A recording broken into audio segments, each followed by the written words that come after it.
Monsieur Louis Frégé, au nom du général commandant la Légion étrangère, nous faisons première classe d'honneur de la Légion étrangère.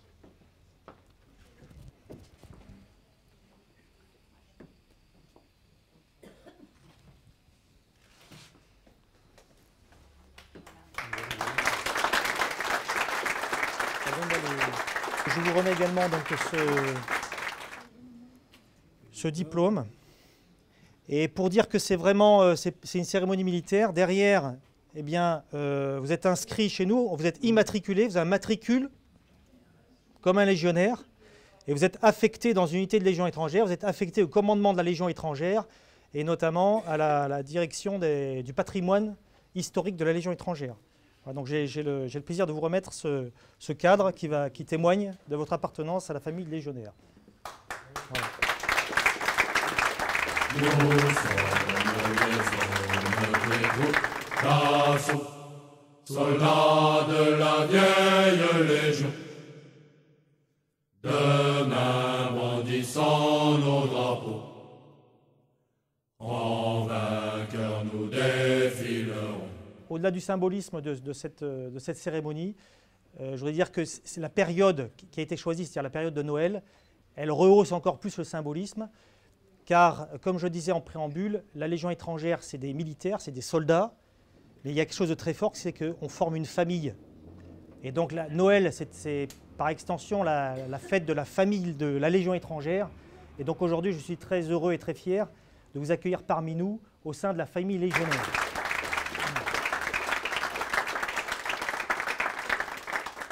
Avec moi, j'ai le caporal-chef Chaussé, qui est président des caporaux-chefs de la Légion étrangère, et le capitaine Michon, un officier qui est plus particulièrement responsable de tout ce qui est patrimoine historique à la Légion étrangère, et qui est responsable du musée de la Légion étrangère qui est à Aubagne.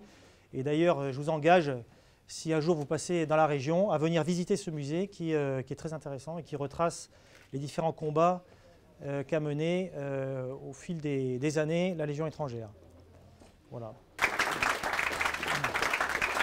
La distinction qui m'a été donnée aujourd'hui est quelque chose qu'on greffe sur le cœur. La Légion est une grande famille. La Légion est toujours fidèle à sa devise magnifique, honneur et fidélité.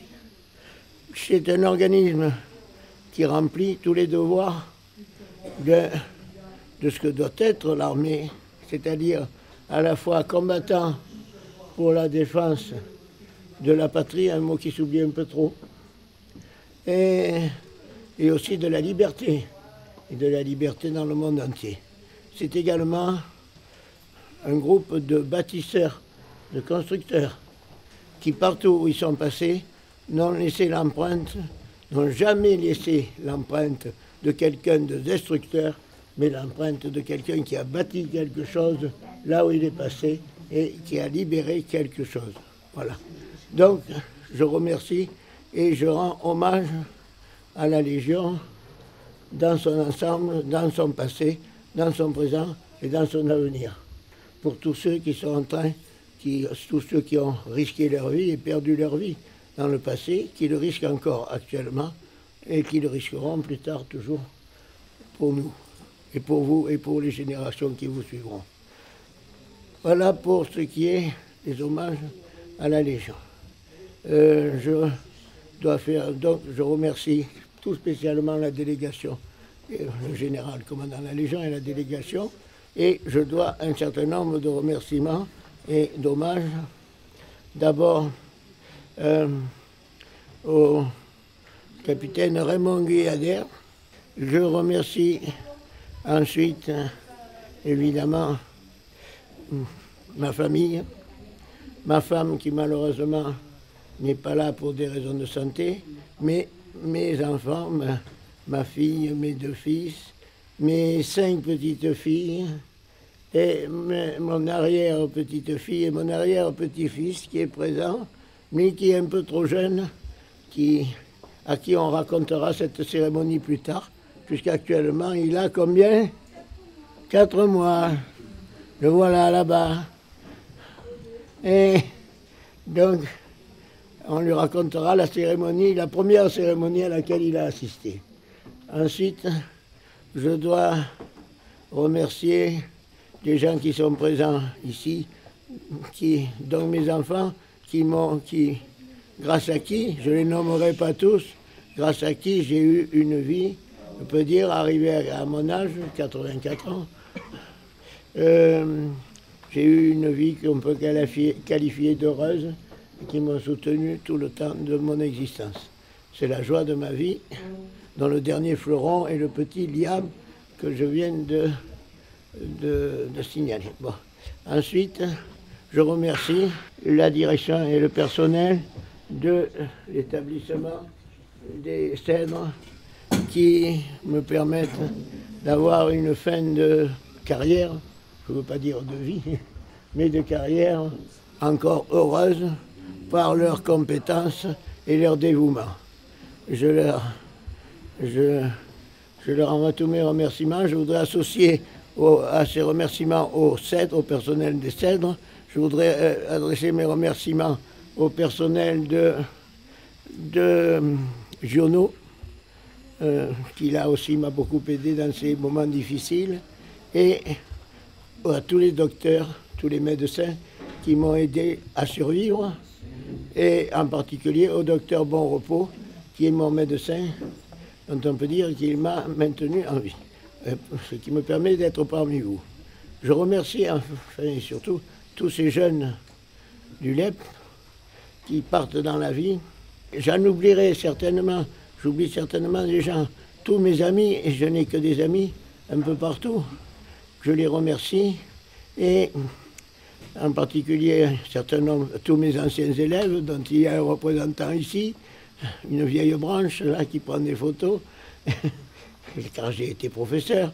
C'est pour ça sans doute que j'ai eu la médaille d'honneur de la jeunesse et des sports, parce que le sport, c'est pas trop mon genre, mais la jeunesse, je pense que c'était à cause de ma jeunesse et de la jeunesse de mes élèves.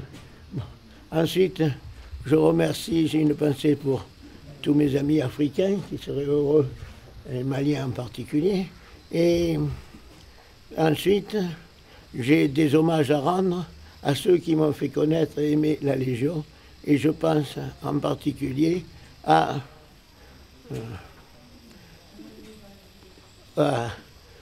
regretter Jean Brunon, initiateur du musée de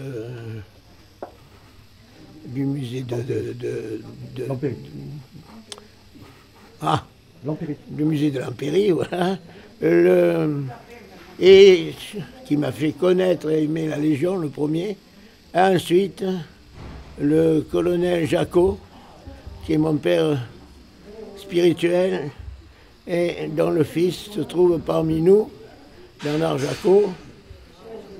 Et c'est vraiment là la personnalité, le colonel Jacot. Je serre la main, j'embrasse son fils, en souvenir de son père, qui était un homme extraordinaire et qui résumait en lui toutes les qualités du légionnaire, de l'officier de Légion, qui est un individu, qui est quelqu'un de remarquable. Voilà. Il y a là des tas d'exemples à suivre. J'en ai d'autres certainement à remercier. Je remercie Jean-Luc Galliano, ici présent en train de prendre des photos, qui m'aide à diffuser mon œuvre. Enfin, j'en oublie certainement. Faut dire le grand âge relatif me fait un peu. C'est surtout le manque d'oxygène, la voiture, la carrosserie fout le camp et le moteur manque d'essence, ce qui fait que j'ai un peu une perte de mémoire immédiate. Enfin, surtout, je pense qu'une cérémonie comme ça, l'accent doit être mis sur la valeur qui n'a que des côtés positifs et l'honneur d'appartenir à la grande famille légionnaire. Voilà, fermez le banc.